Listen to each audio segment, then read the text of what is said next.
Magandang umaga mga kaibigan, Merry Christmas. Ito, sariling harvest, sariling tanim.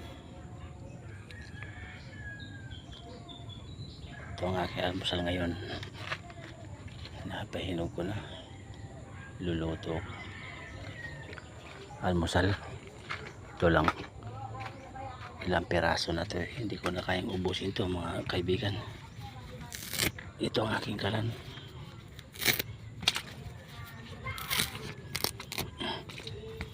Yan ang aking kalan.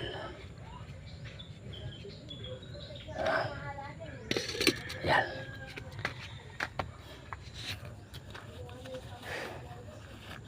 At tayo ay magsisiga.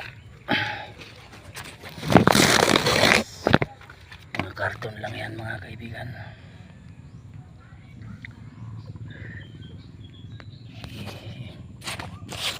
Mag-video.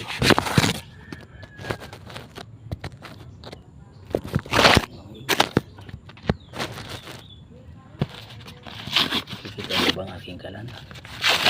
Ilan? Yan ang kalan ng taga-bukid.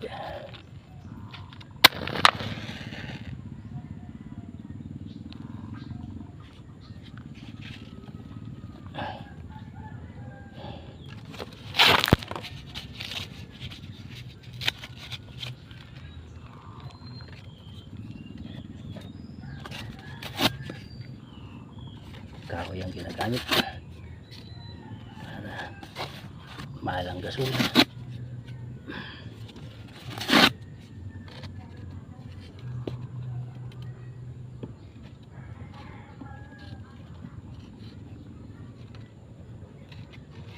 Yan, kita nyo mga ikan, diba?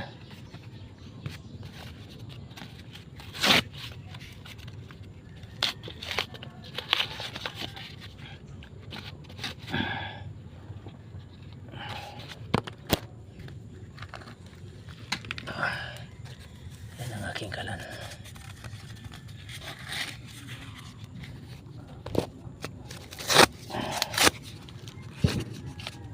Tsaga-tsaga lang para mabuhay mga ikan. Yan ang buhay ko. Pasko na naman, alam pagbabago,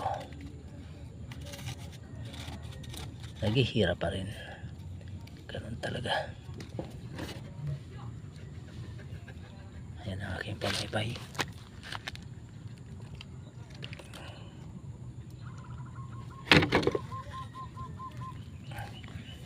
Kita niyo pang aking kalindigan.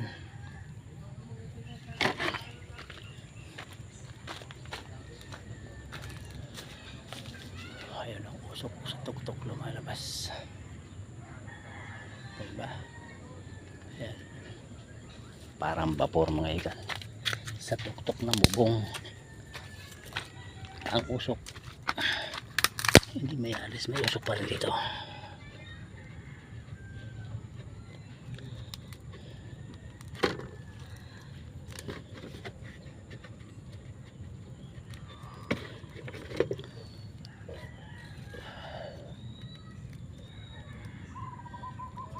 Mahirap talaga ang buhay sa bukid mga ikan, pero okay lang.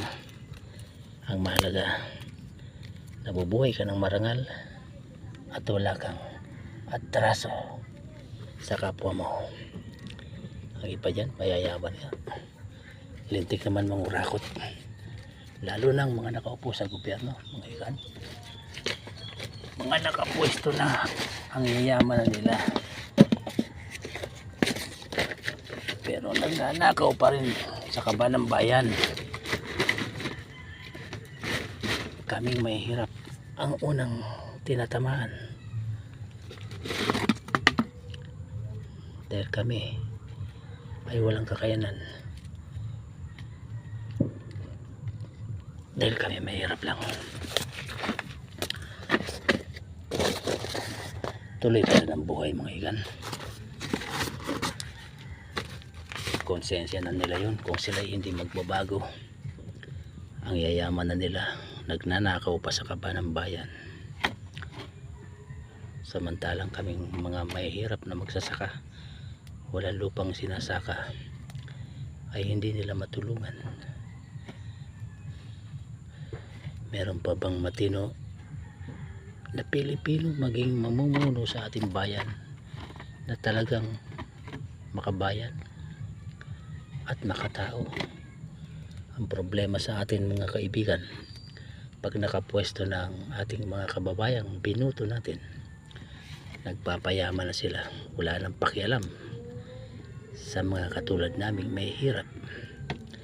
Ang daming lupain mga igan dito sa Bulacan, inchik na ang may-ari, yung ba naman ay ipamahagi sa aming mga magsasaka.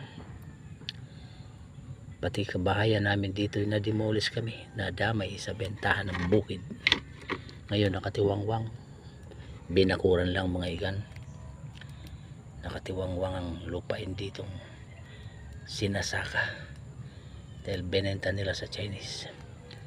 Paano nangyari yun mga igan kung hindi nagkaroon ng sabuatan sa gobyerno natin? Naniniwala ba kayo mga igan na may sabuatan talaga? Totoo may sabuatan mga igan.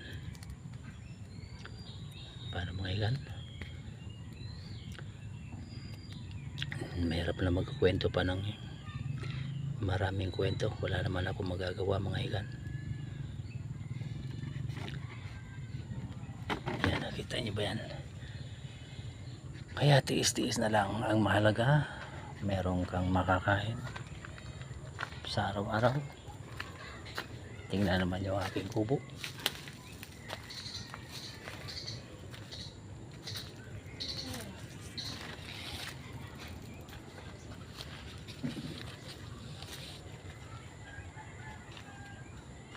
Maniwala ba kayo na dyan ako nakatira sa kubo na yan?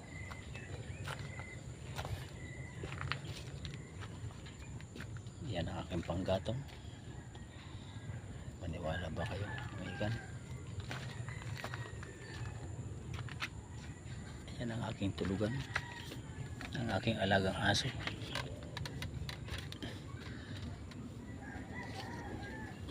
Maniwala kayo sa akin dahil sa kahirapan, sa pagnanakaw ng mga opisyal ng gobyerno, kaming mga Pilipino, mga magsasaka ang naghihirap.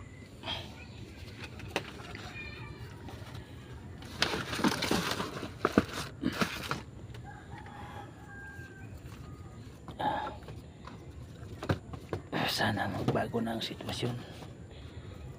Ang mga nakaupo sa gobyerno natin ay magsilbi ng tama sa mga taong bayan, magsilbi ng parehas at walang nakawan sa gobyerno. Malapit na naman ang eleksyon mga igan. Piliin natin ang tamang tao na ating iboboto mga igan. Magandang umaga at Merry Christmas and Happy New Year. Ito ang aking Pasko malungkot. Bye bye.